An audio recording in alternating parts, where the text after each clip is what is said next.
শাহজাহান মিয়া জীবিকার তাগিদে রংপুর থেকে এসেছিলেন ঢাকায়। পরিবারের ভরণ পোষণ আর 2 সন্তানের ভবিষ্যৎ গড়তে রিকশার প্যাডেলে বেছে নিয়েছেন জীবিকা।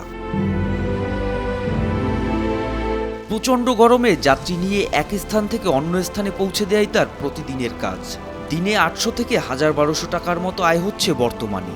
অনেক সময় 200-100 টাকাও আয় করতে কষ্ট হয়। তবে প্রতিদিন 140 টাকা রিকশার জমা। এই খরচের ভেতরে দেয়া হয় রাতে থাকা ও গোসল টয়লেটের সুবিধা। মূল্যস্ফীতির এ বাজারে দুবেলা খাবার জন্য বেচে 160 টাকা, আর রাস্তায় চলাচলে চা নাস্তা বাবদ খরচ আরও 100। শাহজাহান মিয়ার মতো হাজারো রিকশা চালক রয়েছেন ঢাকায়, তবে সবাই গ্যারেজে রাত্রি যাপন করেন না। শাহজাহান মিয়ার মতো অনেকেই রিকশাকে বিছানা বানিয়ে ঘুমান। ছেলে মেয়ে খাওয়ান তো দিতে হয়। এখন দুবুক ছেলের মধ্যে আমি বলতে পারি বেলে তোকে আমি ভাত দিতে পারবো না। আমার চেয়ে বেশি টেনশন সে আছে। গ্যারেজে গ্যাদারিং, সার পোকা, কেউ যা খায়, আমি তো ওইটার লোক নয়। ওই জন্য ওখান থেকে আমি সরিয়েছি। এখানে আবহাওয়াটা ভালো আছে, এখানে রাতটা কাটাবো।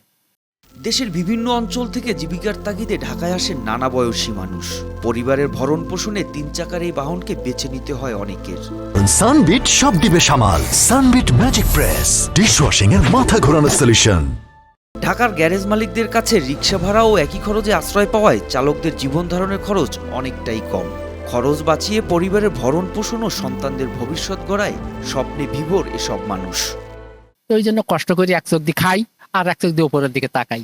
হ্যাঁ, এখন পরীক্ষা দিতেছে, আল্লাহ কখন মিলে 1000 কাম করলে 500 ঠিক আবার টিকেও না, 500 টাকা খরচ হবে।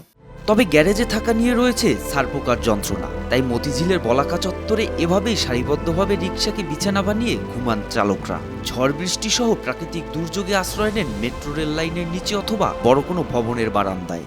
গ্যারেজ এমনি রইতেছে সারপুকা, ঘুমাইতে মনে করেন সমস্যা কাকা, এই নিয়ে মনে একটু আরামে ঘুমান যা। আমরা আর কি মানে বৃষ্টি হইলে আর কি মেট্রো রেলের নিচে কি যে কোনো ভবনের নিচে আর কি আশ্রয় লই আর কি।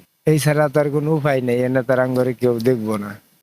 কয়েকজন রিকশা চালকের দাবি রাতভর যাত্রী থাকে মতিঝিলের এই এলাকায়, তাই রাতে এখানেই রিকশা নিয়ে ঘুমান তারা।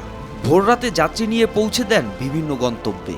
পরিবারের বোঝা এতটাই ভারী যে বুড়ো হাড়ের প্যাডেলে হার মানে পিছনে বসা যাত্রীর ভার। আমরা এখান থেকে যাত্রী বাইরে হলে আমরা এখান থেকে যাত্রী নিয়ে যে কোনো যায় যে কোনো জায়গায় যাইতে বলে সেই জায়গায় যাইতে পারি। এখানে ভোরবেলা 5টা পর্যন্ত যাত্রী পাওয়া যায়। এখানে অনেক বেরুন থেকে আসে, অনেক জায়গার থেকে আসে। একটু খরচ বাঁচাতে এভাবেই রিকশা নিয়ে রাস্তায় রাত্রি যাপন করেন তারা।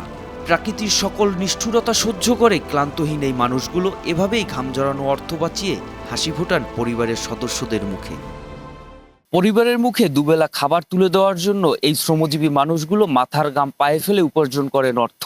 আর সন্তানদের উজ্জ্বল ভবিষ্যতের জন্য সামান্য একটু অর্থ বাঁচাতে প্রকৃতির সকল নির্মমতাকে এভাবেই অবলীলায় মেনে নিচ্ছেন তারা। মোহাম্মদ সায়েম, RTV।